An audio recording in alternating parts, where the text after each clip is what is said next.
Hi, my name is Jordan Rudess. Welcome to my video. I've been playing the keyboard since I was 7 years old. I started out playing a lot of classical music and discovered the synthesizer along the path when I was about 17 or 18. And during this video, I'm going to be taking you through some different techniques that I've developed along the way. They include compositional techniques, improvisational techniques, rhythmic, and also just technical skills with the keyboard. I've had the opportunity to play with a lot of very good musicians. Most recently, the bands I've been in are the Liquid Tension Experiment and my own Rudess Morgenstein project. But I've also played with groups like the Dixie Dregs and the Paul Winter Consort. I'd like to share with you some of these ideas that I've developed over the next period of time. Let's go.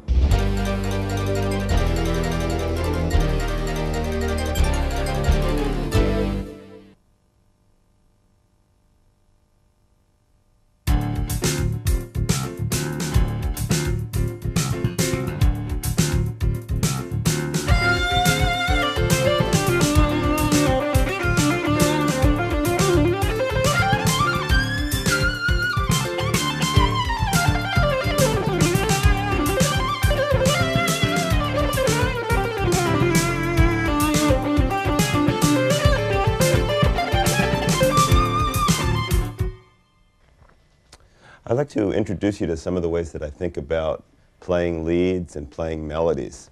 The groove that we were just hearing is what I call like a Dregsy groove. And I learned a lot when I joined the Dregs, in the sense that there's a lot of places in the music where there are these 8 or 16 bar phrases where it's time for somebody to take a lead. And if something is cooking and it stays in one key for a while, like it stays in the key of D, like this jam we were just listening to, what are you going to do over that many measures? Well, for one thing, it's really important for any player, whether they're playing the guitar, whether they're playing the keyboard or any other instrument, to know the blues scales, because the blues scales are really the key to playing any kind of, well, rock or jazz or pop music. A lot of times the blues scale is used by itself or in addition to other kinds of modes that might be mixed in. So let me tell you the way that I'm thinking about what I just did. For one thing, of course, the blues scale is the basic structure of what it is, the D blues scale.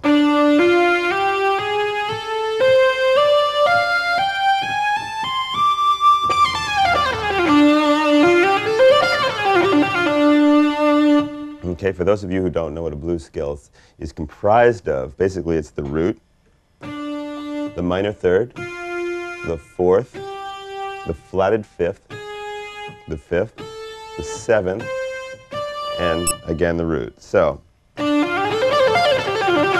now what makes it sound kind of cool on a keyboard like this, or an instrument where you can bend, like a guitar or a wind instrument, is to actually bend some of the notes. And that's where my pitch wheel and my ribbon comes into play. Like bending from the fourth to the fifth is a good sound, or even playing around with that flatted fifth from the fourth, like.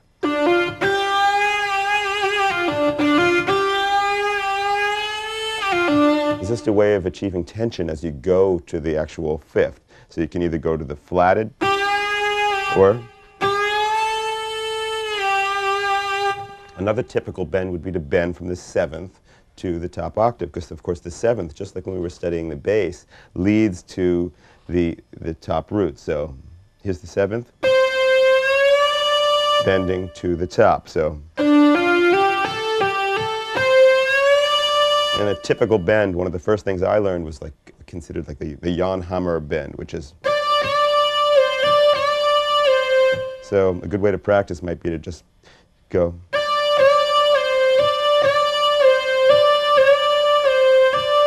It's kind of a three rhythm. 1, 2, 3. 1, 2, 3. 1, 2, 3.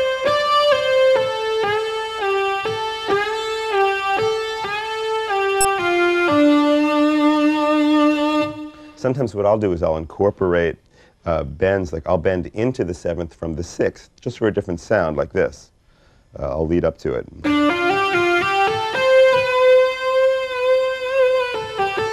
Whereas the sixth itself is not necessarily a step I would use in a traditional blues scale, because that would sound like. But I would use it to bend. Here's the fourth going into the fifth. And even the second, which is not part of the basic scale that I laid out, but that bending into the third.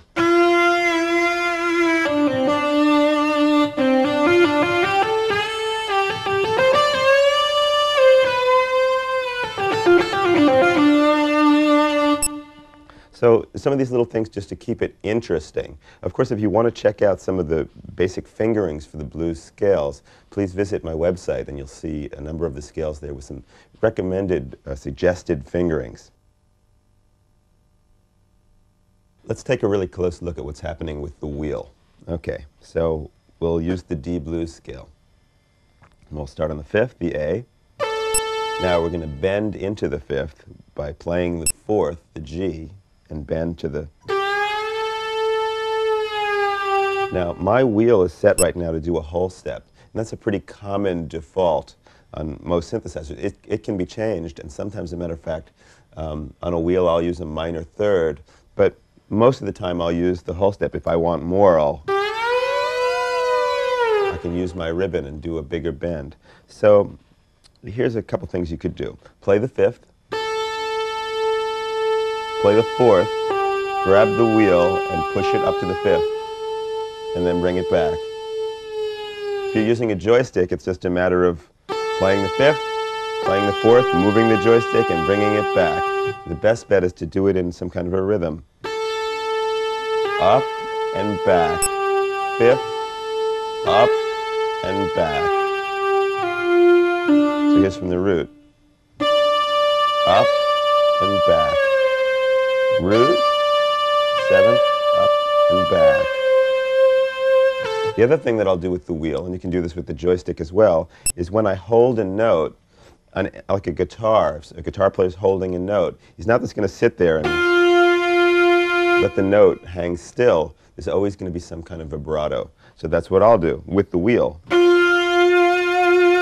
The common thing to do is to do that with a mod wheel, but if you use the mod wheel, you're always going to be limited to whatever the programmer back at Kurzweil or Korg or Roland or whatever decided for you. But I think it's much cooler, and it is much cooler, to be able to control the vibrato in real time with your hand. So I'll start to shake. You can control the width of it. So if you're looking for a very cool rock approach,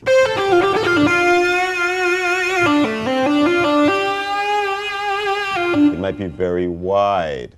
And sometimes it's cool to do it a little slower than you might think is the right way. A lot of times the pre-programmed vibrato is more like a little faster. But the cool rock vibrato, really, if you listen, is slower.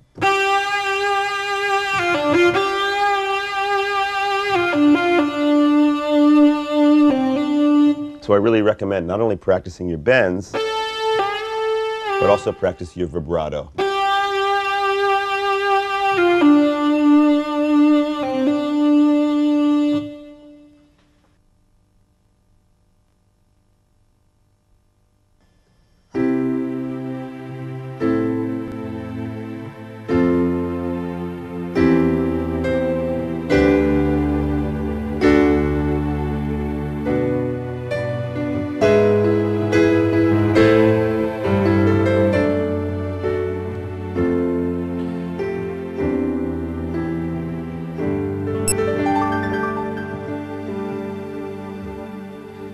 "95% of what I play is using this kind of close voice leading.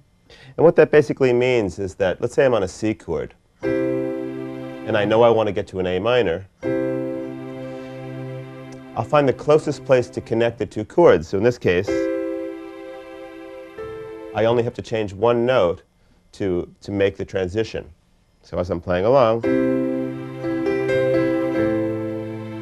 and if I want to get to an F chord,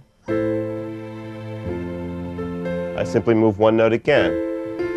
I'm always looking for this kind of voice leading when I'm playing to keep the music smooth.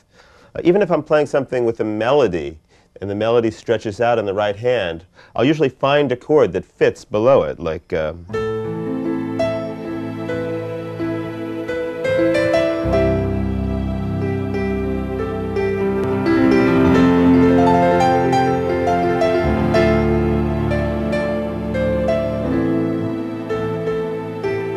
So notice that I'm playing the melody, often with my top finger, and positioning the chord underneath. Here's another example.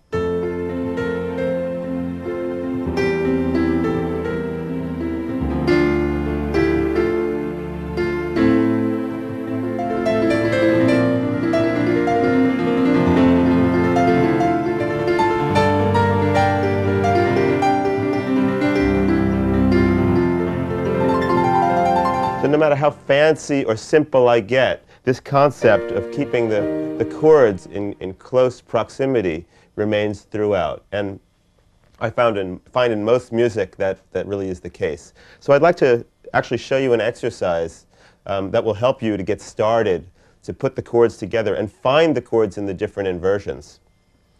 This exercise starts on a C chord. And what we're going to do is we're going to play a major chord, and then we're going to play a minor chord. First the C chord, and then it's going to go to the relative minor, which in the key of C, A minor is the relative minor. So I find the closest place to connect the chords. And in every case in this exercise, it'll just be a question of moving one note. So you play the C, then you go to the relative minor, which is A minor.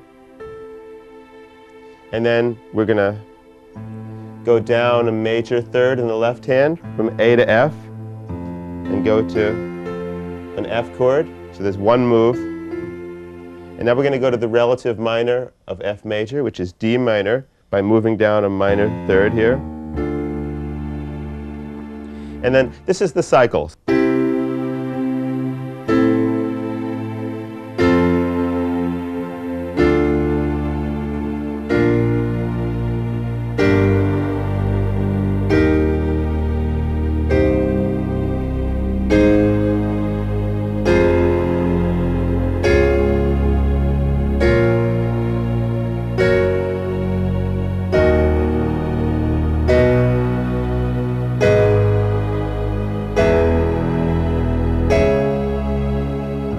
Skipping it down to the octave.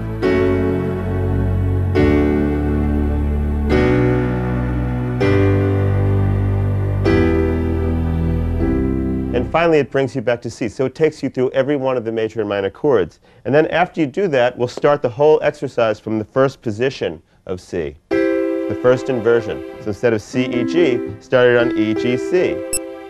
So the second chord will be A minor, but now the first finger to move is the middle finger.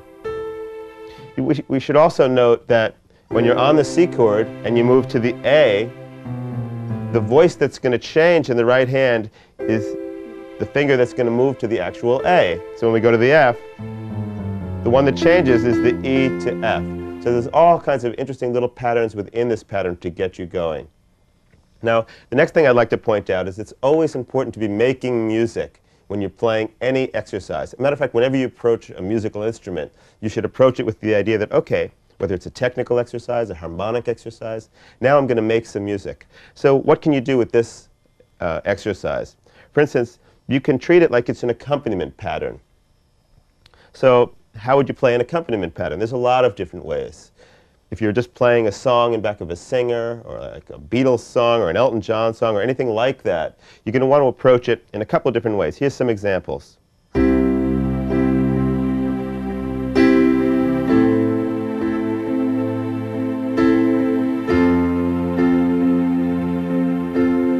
Okay, that's one way you could play an accompaniment pattern. But what about this?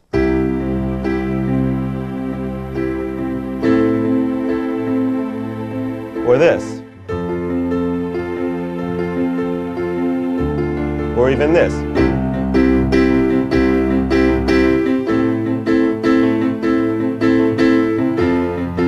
Or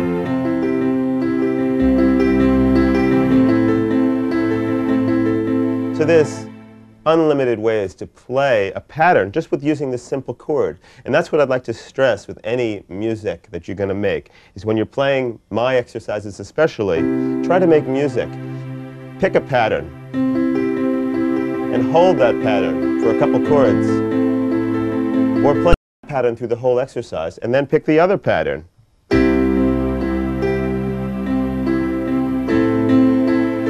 And play that cycle through the whole progression.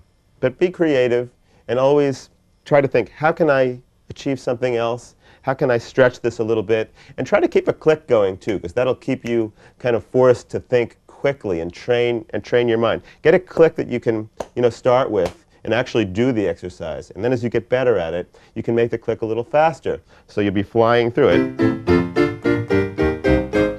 and really jamming. Now I'd like to talk a little bit about the way that I developed my skill with chords. When I was very young, I guess the first chords that I learned are these major and minor chords, and kind of found them in all the different inversions. But as I was growing older and hearing different kinds of music, what happened was that I would hear a particular kind of chord. Like I remember when I first heard a major chord over like an altered bass. For instance, something like this, where you have the 5 chord, I'm playing an F, but I've got a C chord on top. Okay, so like here's a B flat chord with an E flat bass. And there's all kinds of ways you can do it. You can play the 5 over the 1. You can play the 2 over the 1. The 4, this is the 4. The 7. On my website, you'll be able to find examples of different patterns that will make use of this kind of altered bass thing. But here's a little improvisation using this concept. I'll just start a drum track so we can have a good time here.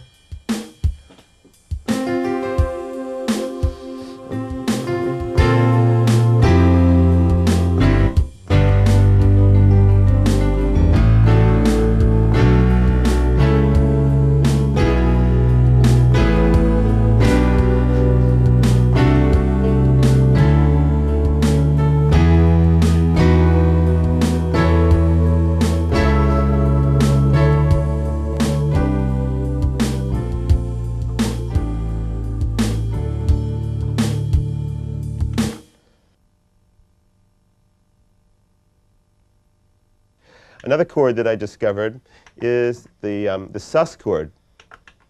That's where you take like a C, you take the 4th and the 5th. I discovered this when listening to Tarkus, E.L.P. Tarkus. Of course, Keith Emerson is very big on sus chords. But same thing. Discover the chord, find it in different positions. And in different inversions. And once you find it, actually try to write a piece. Try to do an improvisation. Here's an improvisation that I'll do that uses sus chords.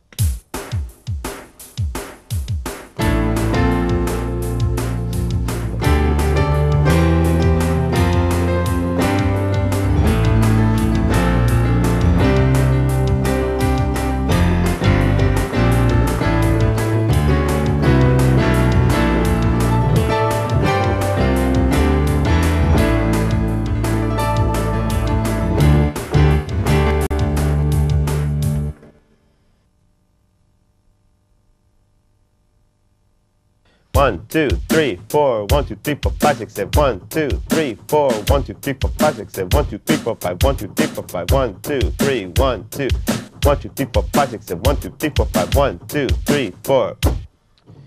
It's very important to connect your body with your sense of rhythm. A lot of people, musicians that I know, can play very well until you ask them to count something. And it's always apparent to me if they're truly grounded in their rhythm. Like somebody could be playing a 7/8 passage, and I'll say, well, it's not really that convincing. And then if you ask that person to count while they're playing, the whole thing will fall apart. So I recommend to everyone, any musician, to learn how to put rhythm in your body. And how do you do that? Well, for one thing, we can step away from our instrument. Okay? So let's do an exercise now where I'll just be counting the beat and clapping the rhythm. So the first rhythm is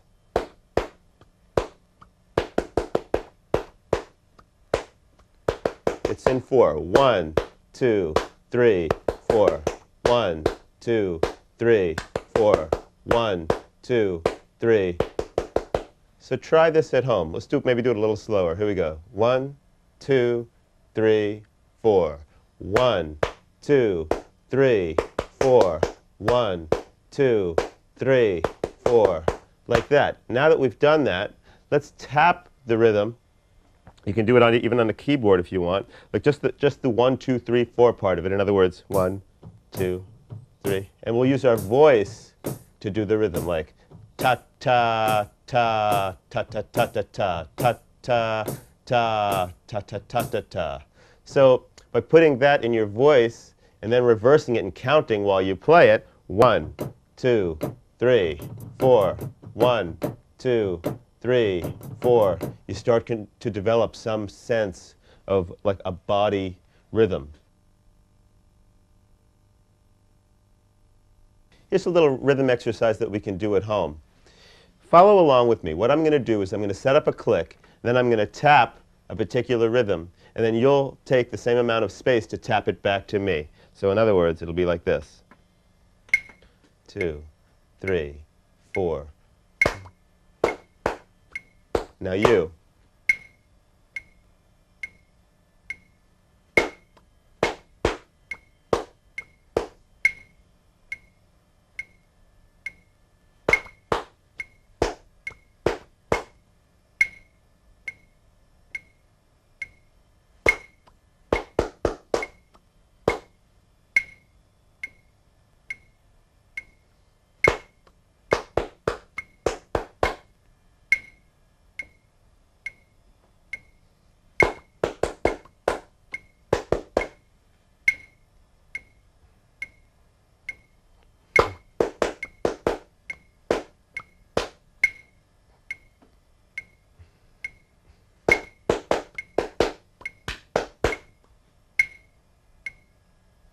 That one again.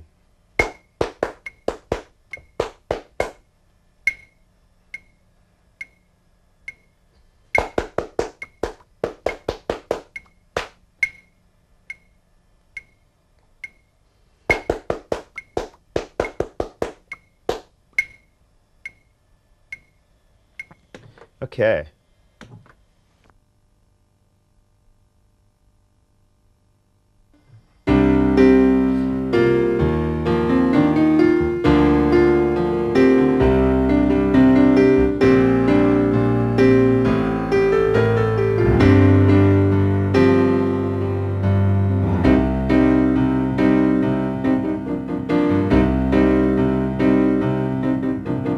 One, two, three, four.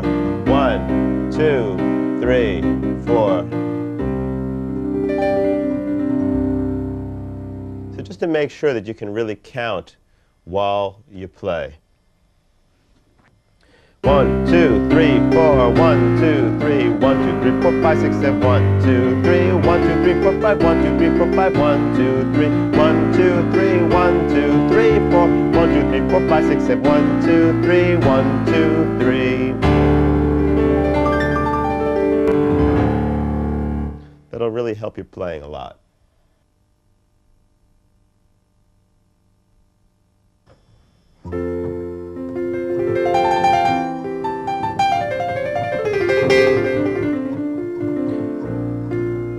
One of the most common questions is, how do you play over the changes? How do you know what to play? So I've kind of analyzed what I do, most of it by ear in a sense, and I think I can give you some good hints on how to look for things to play. For one thing, let's say we have a progression like this, which is F major, a C chord over an E bass, D minor, and B flat. So the groove would be.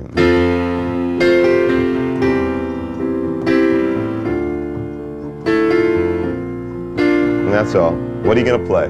Well, you have a choice. One is you can analyze the chords that you're playing. In other words, look at the F chord. What notes are in an F chord? Okay, the next chord's a C chord. Let's kind of overlay that. So a C chord is C, E, and G. Right? And then, of course, there's a B flat chord here as well. So we've got these notes so far. And what did I leave out? And a D minor. So we found the scale, basically, by looking at the chords that are in the progression and analyzing all of them. All together we've made a scale. So if I try that scale,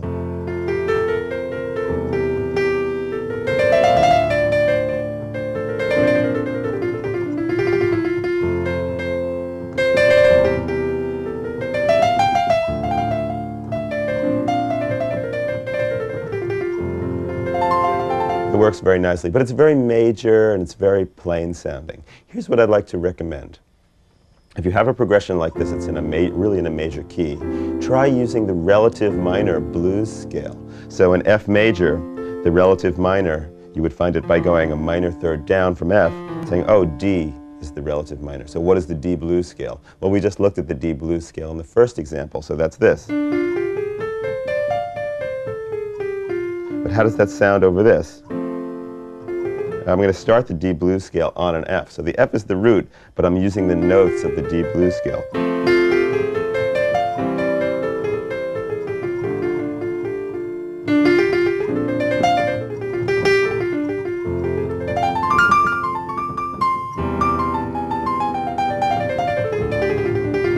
It's perfect. It's really the right sound. So what you can do is you can mix up the major idea, maybe for the melody. Let's make up a melody, anything.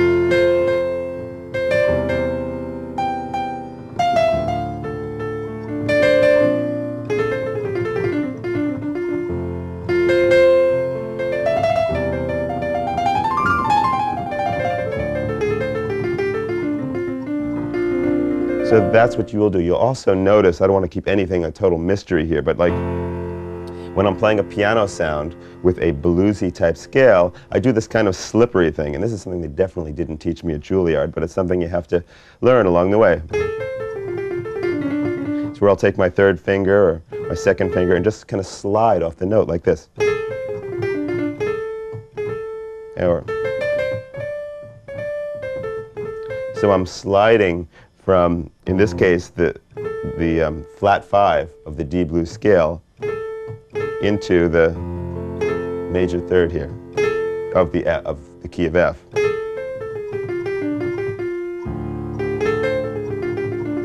Another nice slide here would be from a C sharp to a D. So from the D blues scale perspective, you're sliding into the root. It's almost like if you were to bend. Now, usually you don't bend piano sounds, so, but this one goes. And bending or sliding into the 5th. So that's the piano player's way of really bending.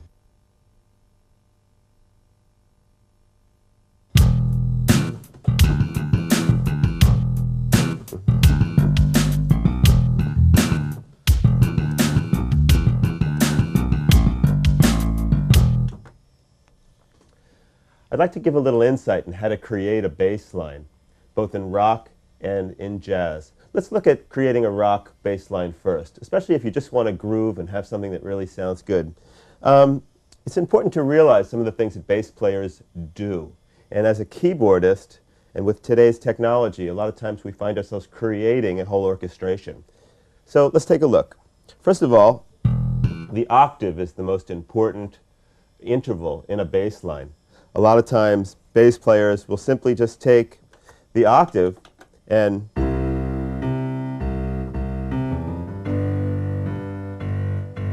very much focus on the rhythm between the top octave and the bottom octave. The second most important thing, I would say, is the 5th. So if you're playing in E, let's say, you could play root, 5th, octave. So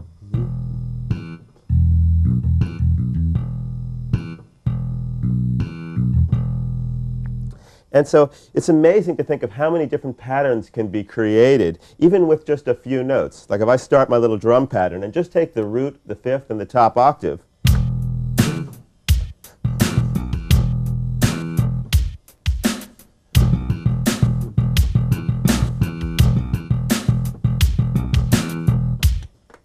and you can keep on inventing. Just because you're only using like 2 notes in this case doesn't mean you can't be very creative and even imply different styles. The next interval I'd like to bring into the picture is the 7th. So in E, we're going to take the low E, a D, and an E. Now let's add that with the 5th. We're basically starting to outline a pentatonic scale, But just with those notes now, we can get effects like this.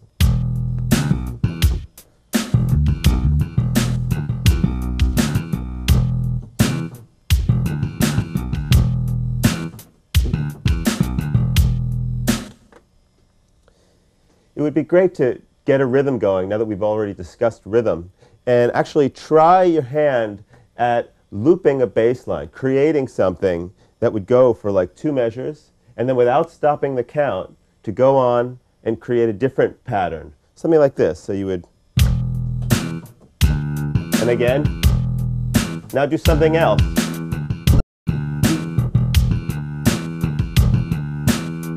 Now something else.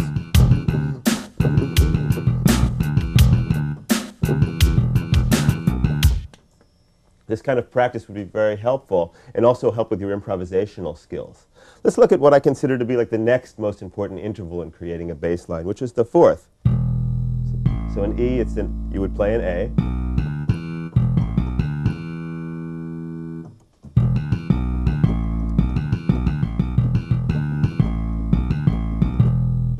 The interesting thing about this whole thing is that you'll notice that I started out by showing you the intervals that were most spread out.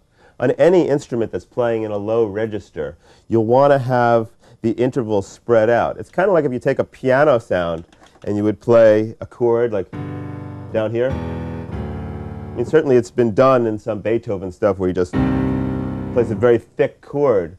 But in most music, most popular music especially, what happens is that the low register will be actually spread, whether it's a piano sound where I'd be playing like root, 5th, and then the 10th, or a bass sound where as I said, the octave would be the most important thing. So then as you're getting more busy in the bass, you could add the extra notes. So now let's add the 3rd to it, the minor 3rd, E, G. So our notes are E, G, A, B, D, and E. And I would say we have pretty much a complete palette of notes to really do a lot of things. So again, what I recommend is start your drum groove,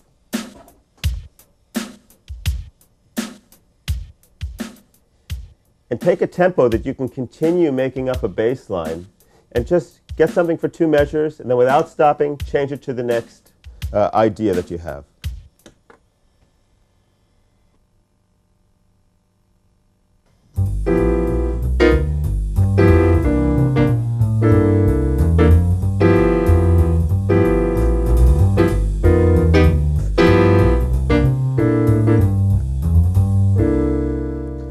Take a look at this whole walking bass idea.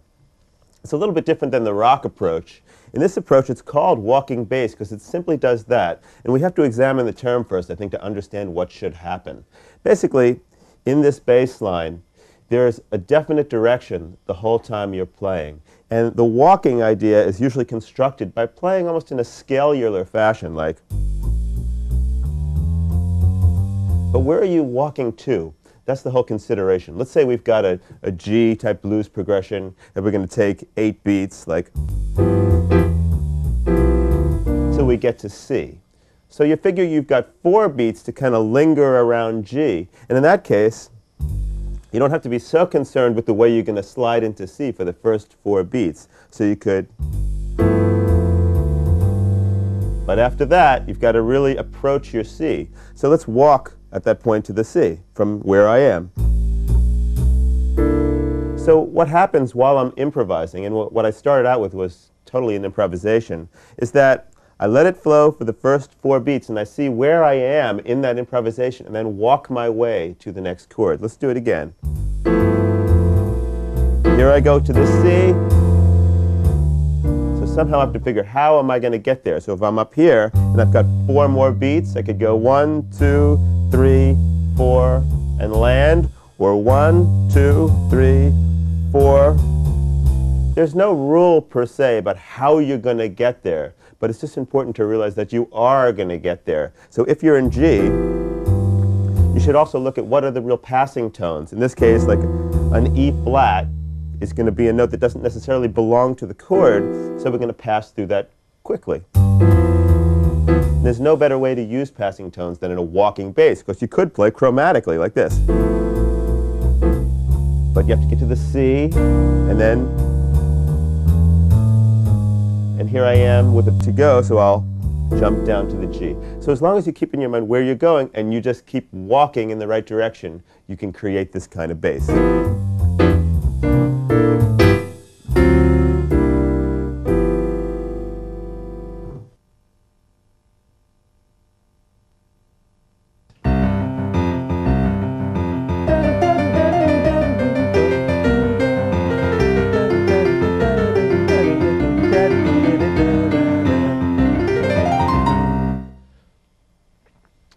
People very often come up to me and say, well, how do you develop independence of the hands? Not necessarily independence of the fingers, but how do you do one thing with the left hand and another thing with the right? Well, this is something that's very important as a keyboard player, so you can do things like play a bass part and play a separate melody harmony section with the right hand. And what I did to develop my independence is developed an exercise that's kind of like a mixture of independence of the hands and also an ear training exercise. Basically, what you want to do is to be able to connect your thought process, or even like your musical ear, to your fingers. And how do you do that? Well, a big part of that is actually singing, whether that's out loud, which I recommend, or to yourself. So here's what we're going to do. Try this.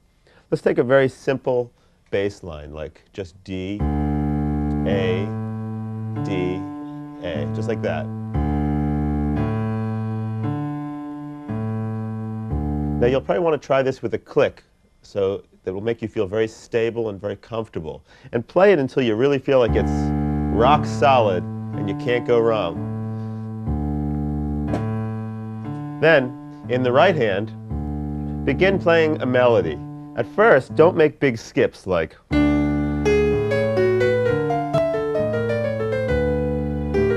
because probably what will happen is you'll disconnect your ear mind to your hand. But if you play scalular, like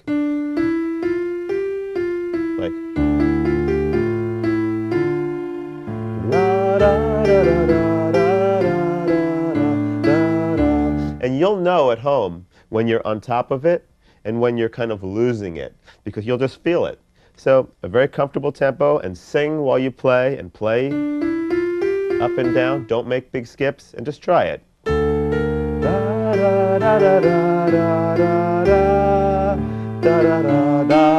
might say, oh, that doesn't sound right. And you're also your own judge. What sounds good, what doesn't? Maybe you're into some Arabian scales or something, and you want to go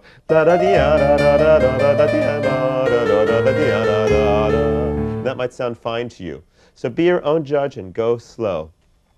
Also, it would be good to practice this with a drum beat, like I have one right here ready to go. So it'll keep you really steady.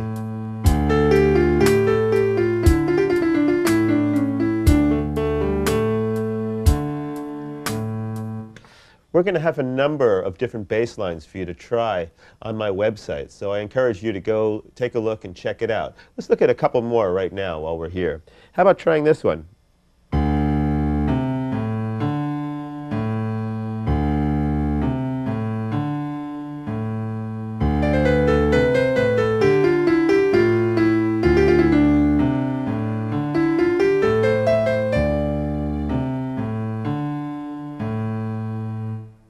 So if you're more advanced, you can try a pattern in 7, like this one.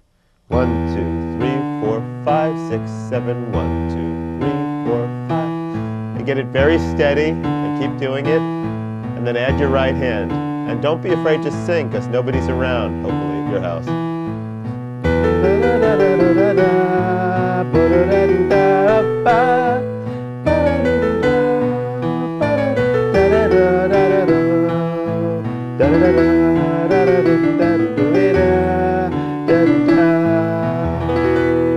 So that's the kind of thing I recommend. Very steady, very slow at first, a tempo that you can really do it, and then slowly increase your tempo. And this should gain you a lot of ear-to-hand coordination and also independence of the hands.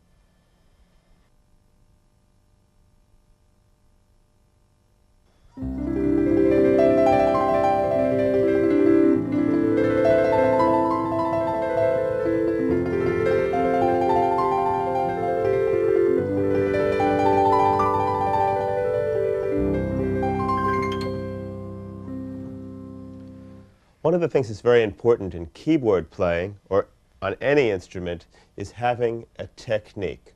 And to develop a technique, it's kind of like a sport in the sense that it's a very physical thing. And to be able to make music on a keyboard, you're going to have a lot of control of your hands. There's just no avoiding that. First of all, you want to make that connection between your ear and hands. And if you want your hand to play exactly what you're hearing in your head, your hand better be well equipped to do that. There's a number of things we can look at concerning technique. And the first thing I want to point out is that your main goal is to be able to have enough strength in your finger so that you can keep your arm quiet. You see too many players who play along and, you know, there's a lot of motion. But usually to do a riff, you don't necessarily need to be moving around at all with your arm. It's just your finger that's going to actually make the motion.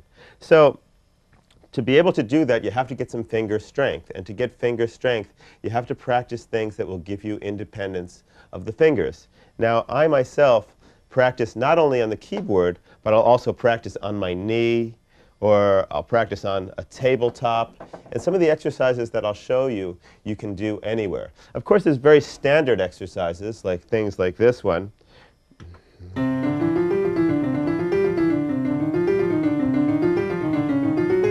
And all these things are good. But what people forget is that when you're playing these, first of all, you should play them to a metronome so it's very steady. But second of all, you should also change the rhythm of them. Because if you're always accenting, accent, what happens to the other fingers? What about the pinky of your right hand? What I used to do, and still do sometimes, is if I'm playing something like that, I'll go like this. To give some extra attention to the fingers that we know are weaker. For instance, we know that trilling with 3 and 4, or even if you try that, you're going to find that perhaps trilling with 1 and 2 is going to be a lot smoother than 3 and 4, if at this point you can do that at all. So let's take a look at a couple of different exercises. First of all, I like to apply the rhythm method to technique. And what that means to me is that you can take 3 notes. Let's say these 3 notes. And by applying a rhythm to that, like a beat of 3, 1, 2, 3, 1, 2, 3, 1, 2, 3. So you're playing quarter note, then eighth notes. 2, 3, quarter, eighth, eighth, eighth, eighth, quarter. And what's happening here, you'll notice, is that first we're accenting the C, C, E, D, C, E. Now try it in a 4 count. 1, 2, 3, 4, 1, 2, 3, 4, 1, 2, 3, 4, 1, 2, 3, 4. And it'll work with any 3-note pattern. How about if we take these fingers and go 1, 2, 3, just that. 1, 2, 3, 4, 1, 2, 3, 4, 1, 2, 3, 4, or 1, 2, 3, 1, 2, 3, 1, 2, 3. Let's take the same first pattern we did and count it like this. 1, 2, 3, 4, 5, 1, 2, 3, 4, 5, 1, 2, 3, 4, 5, 1. So what's happening when we do a 5 count, not only are we practicing coordinating our rhythmic skills with our body by counting, but we're also accenting a different note each time. 1, 2, 3, 4, 5, 1, 2, 3, 4, 5, 1, 2, 3, 4, 5, 1, 2, 3, 4, 5. Do it with your weaker fingers. 1, 2, 3, 4, 5, 1, 2, 3, 4, 5, 1, 2, 3, 4, 5, or 1, 2, 3, 4, 5, 6, 7, 1, 2, 3, 4, 5, 6, 7, 1, 2, 3, 4, 5, 6, 7, 1, 2, 3, 4, 5, 6, 7. Things like that. And do that kind of exercise on tabletops. If you're in school, you can be, while the teacher is talking, don't tell them that I recommended this. You can go 1, 2, 3, 4, 5, 1, 2, 3, 4, 5, 1. And try not to get your whole arm involved in the accent either. Don't do this. 1, 2, 3, 4, 5, 1. The temptation will be to do that at first because you don't have the strength in your finger yet to do that. But if you go slowly,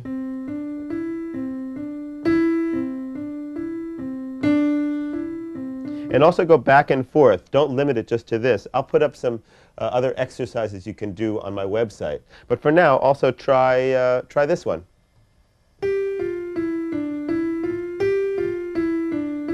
So 1, 2, 3, 4, 1, 2, 3, 4, 1, 2, 3, 4, 1. So all it is back and forth, just like that. And you're going 1, 2, 3, 4, 1, 2, 3, 4, 1, 2, 3, 4. If you get brave, put your left hand and put that on the note and accent, like 1, 2, 3, 4, 1, 2, 3, 4, 1, 2, 3, 4, 1, 2, 3, 4.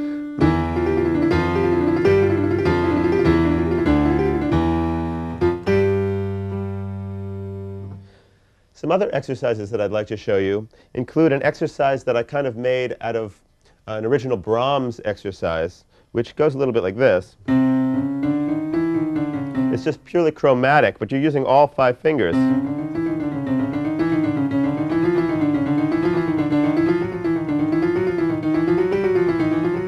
Remember not to only accent the first beat like this, but also and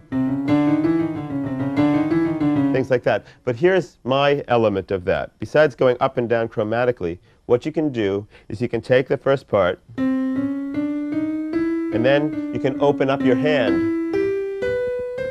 So it's a real contraction expansion exercise. And that's most of what we do when we're playing the piano.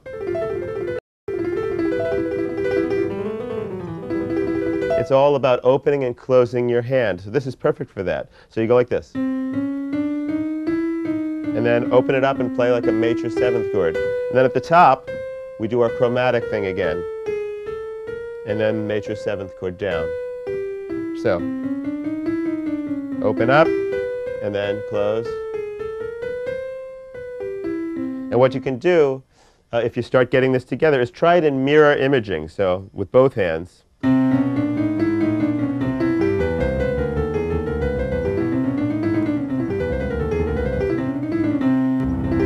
It's a perfect exercise for right before you're about to go on stage and you really need to get your hands limbered up and feeling warm.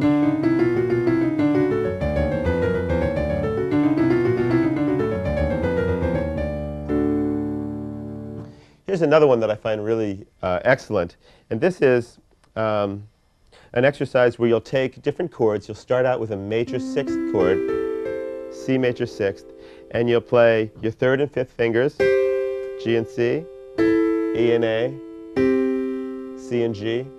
So it almost sounds like shortening bread, if you know that. So what you can do is you go. And then you'll move one finger to minor, this one. So now. And then you'll move another finger down to make it diminished.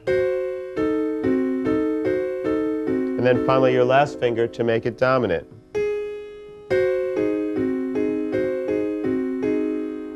Then when you're done with that, you move to the next key. So you start out with major, then make it minor, and then drop another finger here to make it diminished, and then finally drop this finger to make it dominant of the next key. And when you've got that down, you can add your left hand in a mirror image. So that turns out to be like this.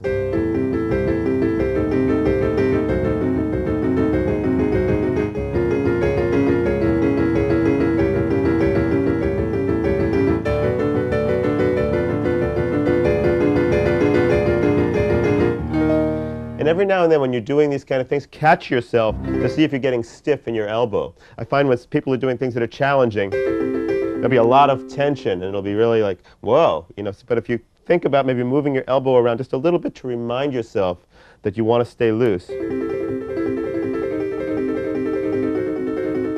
You should be able to like knock your elbow away at any point. So the other thing that I'd like to mention about technique is that it's really important to be able to hold down certain fingers while playing with others.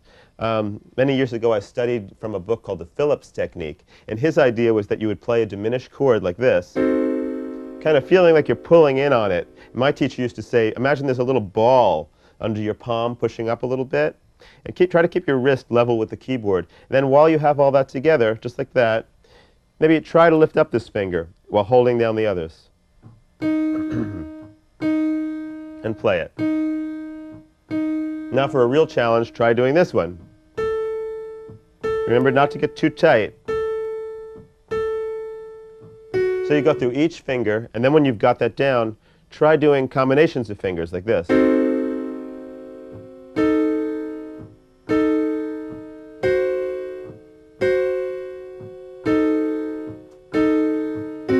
And of course, the triplet is one of the most helpful rhythms in technique because it lets you accent both fingers in this, like this, like 1, 2, 3, 1, 2, 3, 1, 2, 3, 1, 2, 3, 1, 2, 3, 1. You can also try this exercise just by holding down like C, E, F, and G. You can go.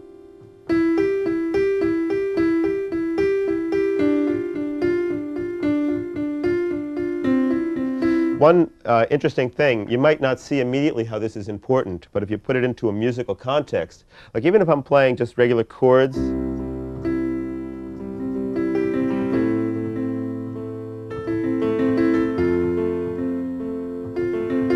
right now I'm not using any pedal, but it still sounds like the chord is sustaining. That's because I'm only lifting up the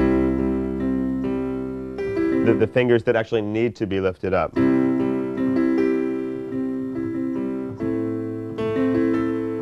And to do this, it requires a bit of independence in your fingers.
I'd like to take a little time to show you some of the things that I do with the Kurzweil synthesizer. For one, when I play out live, these days I only use a Kurzweil 2500X exclusively. No other racks or modules or anything. Everything is basically in this synthesizer. And of course, this unit is a synthesizer and a sampler, and that's part of what makes it really powerful. It's the merging of those two technologies that really makes it possible for me to do what I do and express myself. Let me show you some examples of some of the kinds of things that I do. It's possible to basically put a different sound on every key, but more than that, I can decide on specific layers per key. So you really have complete control over, okay, I want 3 sounds on the C sharp, and I want 1 sound on the G, and in this area I want another sound. Like for instance, in this sound,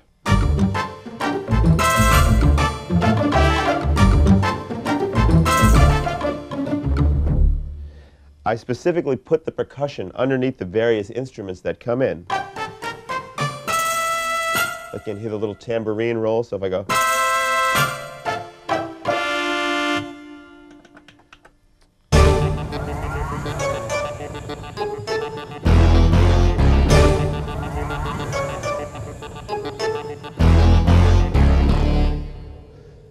so like on this sound, I chose a specific note that I knew I was going to play as part of the chord to bring in this motor sound.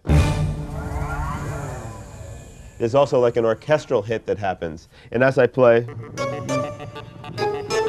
you have like a pizzicato and a xylophone type sound. So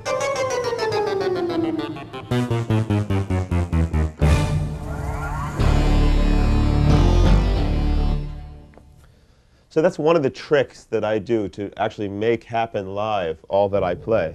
The other thing that people ask me quite a lot is, how do you change sounds? Well, for me, a sound is called a setup, and the setup consists of a lot of different zones of different sounds. Let's take a look at this sound, where I have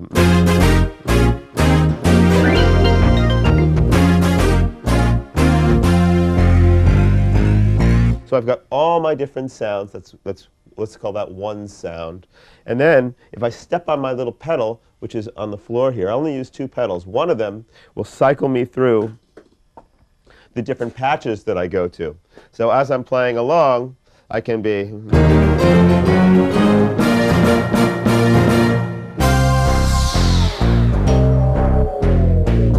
then hit the pedal and have this new sound that actually has a sound where if I play lightly, I'll get this electric piano. If I hit the key a little bit harder, so as I go,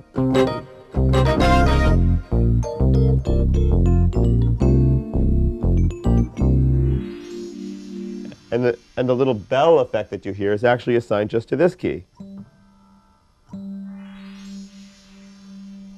So that's a little bit about like putting sounds, placing the sounds on the keyboard. Let's talk a little bit about the controllers now. What happens is, a lot of times what I'll do if I want to just like play a lead, I'll run a looped sample. It's my choice to do that sometimes instead of a sequence. I just rely on samples more than I do necessarily a sequence. So in this particular patch, if I play down here,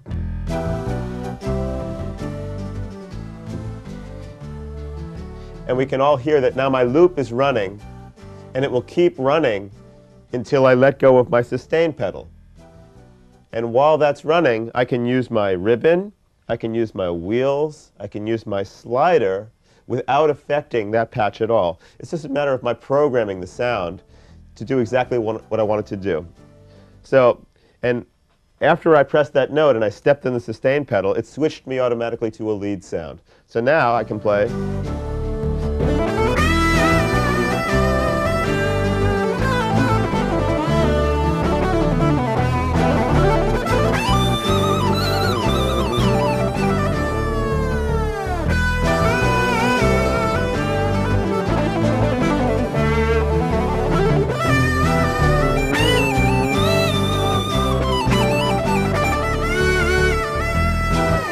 So everything that I'm doing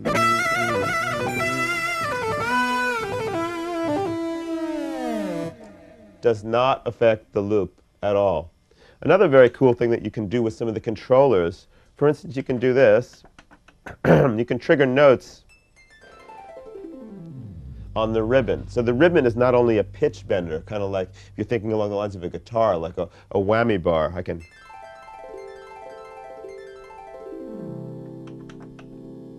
or I can also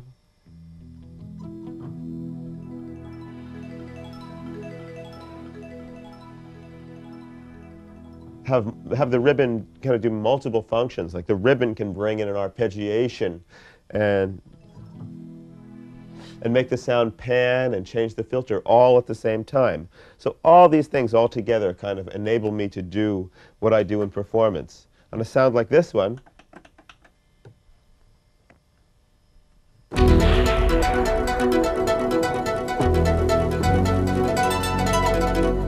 I put my special effect in the low register of the keyboard. When I hit that note, it creates that effect, but everywhere else is more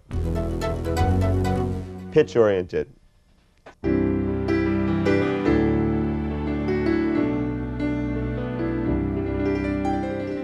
What's great about my Kurzweil keyboard is that I can have infinite layering and splitting potential. I can put a different sound on every key, many sounds on one key, a couple sounds on other keys. And with the controllers and the ribbon and the sliders and the pitch wheel, I can bring those sounds in, fade them out, trigger sounds by things like the ribbon. In this example, I'll use the ribbon to actually trigger a sampled slide that I have.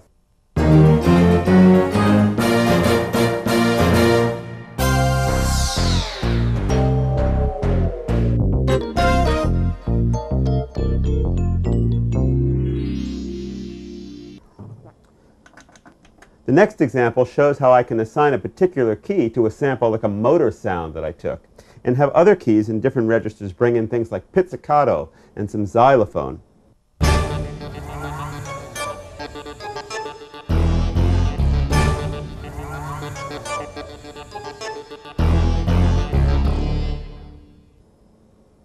This is some of the capability of the Kurzweil synthesizer.